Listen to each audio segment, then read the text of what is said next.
Hello dear student, welcome to our lecture. चलिए आज का लेक्चर स्टार्ट करते हैं और आज का लेक्चर नंबर है हमारा 15, जिसमें हम सीखने वाले हैं कैपिटल क्या होता है और ड्राइंग क्या होता है। हमारा फर्स्ट चैप्टर स्टार्ट है introduction to book keeping and accountancy का। सबसे पहले मैं आपको बताऊंगा कैपिटल ये वर्ड होता क्या है। The total amount invested into the business by the owner is called capital. Means अगर आप कोई बिजनेस कर रहे हो और आपने उस बिजनेस में जितना भी फंड इन्वेस्ट किया है, जितने भी पैसे इन्वेस्ट किए हैं, उसे हम क्या बोलेंगे? कैपिटल।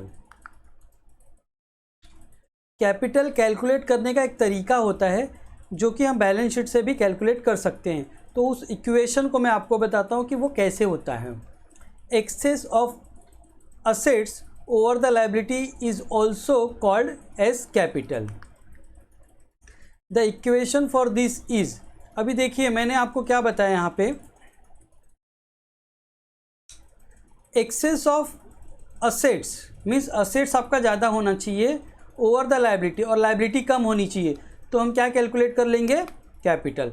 तो यहाँ पे इक्वेशन ऐसा ही बना है, capital equal to assets, because ये ज़्यादा होना चाहिए, फिगर बड़ी होनी चाहिए। असेट्स माइनस लायबिलिटी अगर आप करोगे तो आपको क्या मिल जाएगा? कैपिटल मिल जाएगा। यहाँ पे मैं आपको एक बैलेंस शीट का फॉर्मेट बता रहा हूँ और उसमें से हम कैपिटल कैसे कैलकुलेट कर सकते हैं वो भी मैं बता देता हूँ। देखिए कैपिटल है मेरा 1 लाख रुपीज़, तो इसे कैलकुलेट करने का तरीका मैं आपको बता रहा हूँ। जैसे आपका असेट्स है, टोटल असेट्स आपके हैं 1,60,000, मीन्स 80,000 फिक्स असेट्स है, इन्वेस्टमेंट 20,000, करंट असेट्स है आपके 60,000, और आपकी जो लायबिलिटी है वो लोन एंड एडवांसेस 20,000 है और करंट लायबिलिटी 40,000 है, और आपके टोटल असेट्स कितने हैं? 160 में से अगर ये मैं लायबिलिटीज़ माइनस कर दूं, जो कि है हमारा करंट लायबिलिटी और लोन एंड एडवांसेस, तो ये 60,000 अगर मैं माइनस कर दूं फ्रॉम 1,60,000 में से, तो हमारा कैपिटल मिल जाएगा 1 लाख रुपीज़। इसका मतलब ये होता है कि आपके पास असेट्स इतने अवेलेबल हैं, फिक्स असेट्स हैं, इन्वेस्टमेंट है, करंट असेट्स में जिससे आपको पैसे लेने हैं, और लायबिलिटी, करंट लायबिलिटी मतलब जिसको आपको पैसे देने हैं, और ये लोन का मतलब भी जिसको आपको पैसे देने। तो आपने बिजनेस में कितना इन्वेस्ट किया है? आपने बिजनेस में इन्वेस्ट किया है 1 लाख रुपीज़, बिकॉज आपके बिजनेस की वैल्यू इतनी है टोटल। उसमें से आउटसाइडर का पैसा कितना है? 20,000 एंड 40,000, तो आपका पैसा कितना हो गया? 1 लाख रुपीज़। तो ये मेथड होता है हमारा कैपिटल कैलकुलेट करने का। Capital is a liability for the business as this amount is payable by the business enterprises to the owner। इसका मतलब ये होता है, ये जो अमाउंट है capital, it is a liability for whom? Business enterprise, means जो कंपनी है आपकी उसकी लायबिलिटी है to the owner, means owner को रीपे करने की। लेकिन कब?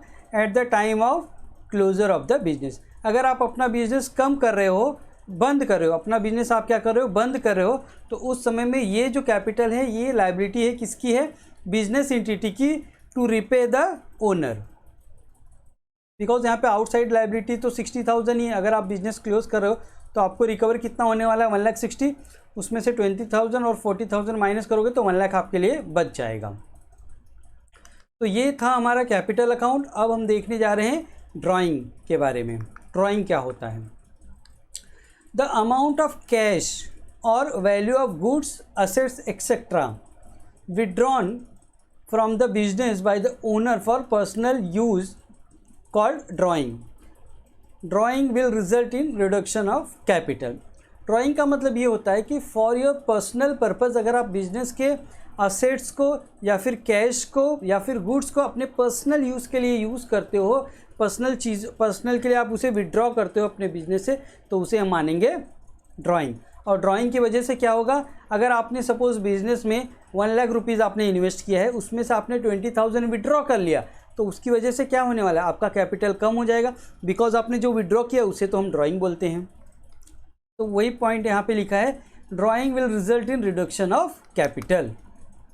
Example, a proprietor page college fees of ₹10,000 of his son from the business. Capital account and current assets, that is cash, will reduce by 10,000. देखिए जो हमारा current assets होता है वहाँ पे हम रिकॉर्ड करते हैं हमारा कैश। तो बिजनेस से अगर आपने 10,000 निकाल लिया है तो आपका कैपिटल तो रिड्यूस होगा ही, कहाँ से, लायबिलिटी साइड से, और असेट साइड से आपका कैश रिड्यूस हो जाएगा, तब जाके हमारा बैलेंस शीट टैली भी रहेगा। एक एग्जांपल और है यहाँ पे, a proprietor pays his medical expenses mobile bills of ₹20,000। तो medical expenses and mobile bill उसने पे किया है, that is 20,000 etcetera for the business. Capital and current assets that is cash will reduce by 20,000। जितना आपने withdraw किया है उतना आपका रिड्यूस हो जाएगा। यहाँ पे मैं आपको एग्जांपल बता देता हूँ। जैसे हमने कैपिटल बिजनेस में इन्वेस्ट किया था 1 लाख रुपीज़। पहला एग्जांपल मैं लेता हूँ यहाँ पे, अगर प्रोप्राइटर ने इस बिजनेस में से 1 लाख रुपया अदर 10,000 हैज़ विड्रॉन, तो क्या होगा, ये जो कैपिटल है इसमें से 10,000 माइनस हो जाएगा, तो ये कितना हो जाएगा 90,000। अच्छा, कैपिटल तो कम हो रहा है, साथ में आपका कैश भी बिजनेस का कम हो जाएगा बिकॉज अपने बिजनेस से कैश विड्रॉ किया है। तो ये जो मेरा करंट असेट्स है ये भी कितना होगा, 10,000 से कम हो जाएगा, ये हो जाएगा मेरा 50,000। तो यहाँ का टोटल हो जाएगा 1,50,000 और यहाँ का भी टोटल हो जाएगा 1,50,000। दूसरे एग्जाम्पल में हमने विड्रॉ कितना किया है 20,000। सपोज एग्जाम्पल में मैं 20,000 विड्रॉ करता हूँ तो ये मेरा हो जाएगा 80,000 और करंट असेट्स कितना हो जाएगा 40,000 और ये टोटल मेरा कितना आ जाएगा 1,40,000 और 1,40,000 से मेरा यहाँ पे बैलेंस शीट टैली हो जाएगा। होप आपको ये दोनों कैपिटल क्या होता है और ड्राइंग क्या होती है, ये दोनों ट्रांजेक्शन आपको अच्छे से समझ में आ गए होंगे। थैंक्स फॉर वॉचिंग और वीडियो। मिलते हैं हमारे नेक्स्ट लेक्चर में।